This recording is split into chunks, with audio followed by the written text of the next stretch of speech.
তো এই পাশে ছিল মুরগির আপডেট। এই যে এখান থেকে আমরা আবার এতটুকু আটকায় দিয়ে এখানে আবার আমরা একটু ছোট আকারে কৃষিকাজ করছি।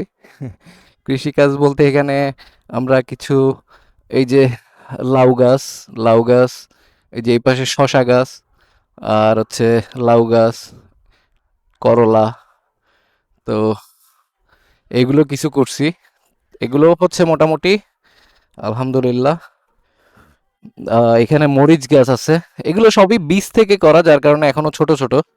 ওইখানে একটা দুইটা কি বল পুঁইশাক গাছ আছে। ওই পাশেও টমেটো গাছ আছে, মরিচ গাছ আছে। তো এই যে বরবটি গাছ, করলা গাছের পরিমাণটা বেশি আর কি। তো এই হচ্ছে আপডেট।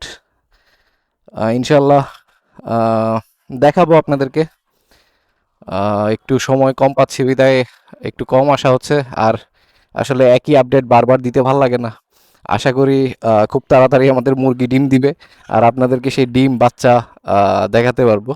ডিম থেকে আমরা বাচ্চা করার আমাদের চিন্তা ভাবনা আছে। তো আশা করি 1.5 থেকে 2 মাসের ভিতরে আমাদের মুরগিগুলো ডিম দেওয়া শুরু করবে। তারপরে আমরা সেগুলো হয়তোবা প্রথম দিকে ডিমগুলো সেল করে দিব। 1-2 মাস পর থেকে হয়তোবা আমরা সেগুলো হ্যাচিংয়ে দিব। এই হচ্ছে চিন্তা ভাবনা।